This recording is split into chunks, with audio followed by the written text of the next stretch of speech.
What's up, everybody? This is Lyle with No Hippie Barbecue. What I'm going to be doing today is we're going to be making some barbecue Cajun, you heard that right, Cajun baby back ribs. This is my entry in the Papa Texas BeaZell Cajun Seasoning Challenge.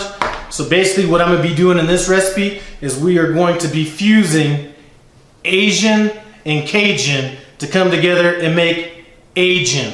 Anyway, how are we going to do it? First of all, I have 2 racks of baby back ribs. They're kind of on the medium size. They're not too big, not too small. What we're going to be doing is we're going to be hitting them with the base layer of this Chinese BBQ Char Siu, which I have in this shaker. We're going to be hitting it with our BeaZells as a second coat. And then to finish them off, we're going to be using this so glaze. It's almost kind of the consistency of almost like a sweet and sour sauce. Anyway, I want to thank Papa Texas for allowing me to get into this contest. I'm going to leave a link to his channel in the iCard above and description below. Run by there, take a look, tell him No Hippie Barbecue told you to say what's up. Anyway, first thing I need to do is get these ribs seasoned up. I already have the membrane removed, so we're just going to get the seasoning on here. The smoker I'm going to be using my offset smoker. It's been a while since I've been on that. And we're going to be kind of running this kind of gangster style. My thermometer on that thing is broke, so we're just going to be running on instinct on that. I will be using cherry wood as well. Let's get these ribs seasoned up. The first thing I'm going to do is we're going to go ahead and lay down a layer of this BeaZells. We're not going to go too heavy on that. Just want to get a nice little coating on it. Then once we get that, we're going to hit it with our Char Siu barbecue seasoning. Woo, that came out a little bit more than what I wanted there. This is a very thin, almost powdery type of a substance.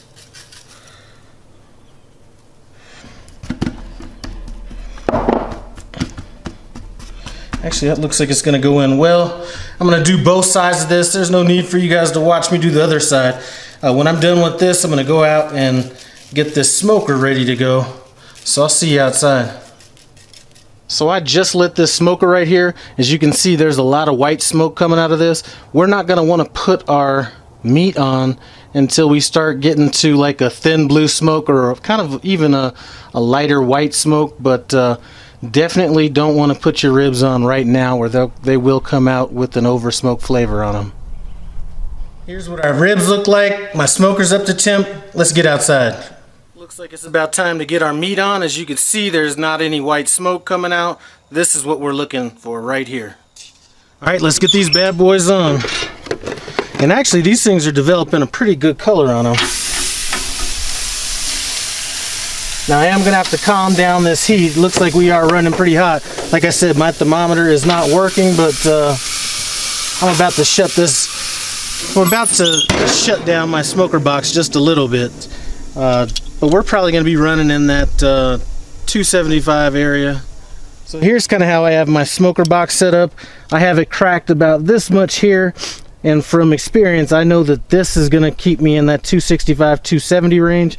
As far as the charcoal goes, I'm using regular Kings for charcoal, and I'm using cherry wood chunks since that's what I had on hand. I didn't have any logs on hand, but I have the cooking chamber about halfway filled up, and then I have about 6 chunks of wood on there, and this is going to calm down and start coming down in temperature. I think I was probably running about 325 when I put the ribs on. So we are about an hour and a half in on these ribs. I'm going to go ahead and take a look at them. Looks like the color's coming along great. What I'm going to do is I'm going to go ahead and spray them down, and I'm not spraying them down with any apple juice or anything like that. I'm just going with straight water. The only reason I'm doing that is this extremely dry here in Colorado right now, and it probably doesn't need it, but we're just going to go ahead and hit it anyway. But they do have some good color on them. I am going to go ahead and decide to wrap these ribs, so I'm going to let them go about another hour and a half before we go ahead and wrap them. So we are 3 hours into this rib cook. I'm going to go ahead and pull these ribs off. We're going to take them inside and get them wrapped up. So here's what we're going to do to wrap these ribs. I'm going to go ahead and we're going to put down a layer of brown sugar. I'm going to go semi-liberal on it.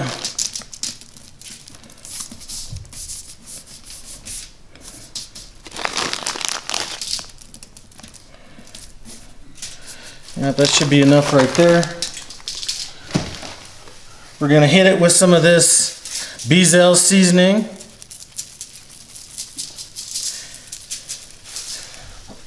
Now I'm not gonna add any more of that Char Siu seasoning, but we are gonna go ahead and hit it with some of this Aso sauce, and I'm gonna give you guys a close-up of this sauce. That's what that looks like right there.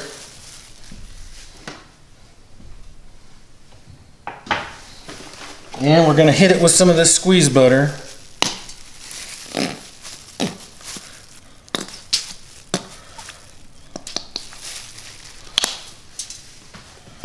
And we're gonna place this meat side down. And on the back side, we're just gonna come back over it with a little bit more of this sauce.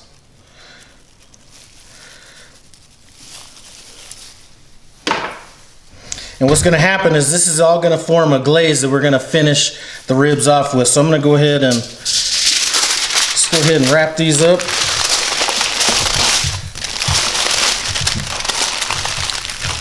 And these are going to go back on the cooker, and they're going to go on meat side down. And we're going to let them go for about another hour and a half, and then we'll check them, glaze them up, and it should be a wrap after that. I do like the color on these ribs. We let these ribs go another 2 hours. Now what I'm gonna do is we're just gonna drain off this liquid. And I'm just gonna leave the foil in this pan. We're just gonna go ahead and flip the ribs over. Man, these have some good color. I'm gonna have to bring you guys in to show you this color here in a little bit. Now tell me these ribs don't look good. We're just gonna go ahead and baste a little on here. We probably don't even need this sauce. They already look pretty well glazed, but we're just gonna go ahead and hit it with just a little bit. These are beautiful. All right, so we're gonna do this.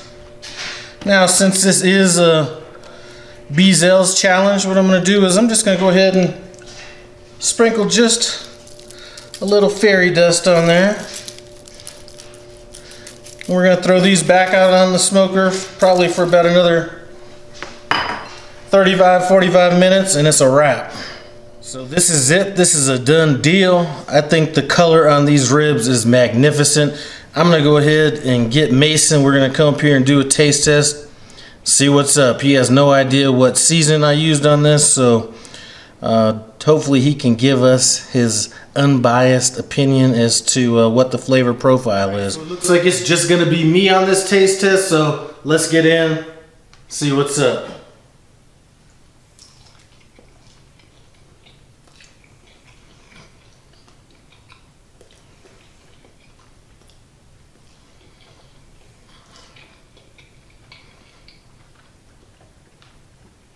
Definitely get that sweet along with that savory. I'm gonna go ahead and hit it with a little bit of this sauce right quick. I'm gonna have to bottle this stuff up.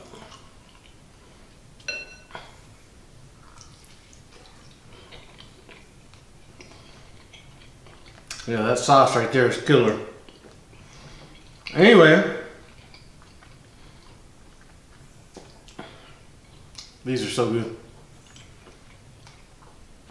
This is my entry for the Papa Texas BeaZell contest. Anyway, if you guys aren't familiar with Papa Texas, I'm going to leave a link to his channel in the iCard above and description below. You can run by his channel, take a look at it. If you go to his playlist, there should be a BeaZell's challenge playlist, and my video should be in that playlist soon along with the other entries. Anyway, run over there, vote. Thanks for stopping by No Hippie BBQ. I appreciate it. Comment, subscribe. I'm out.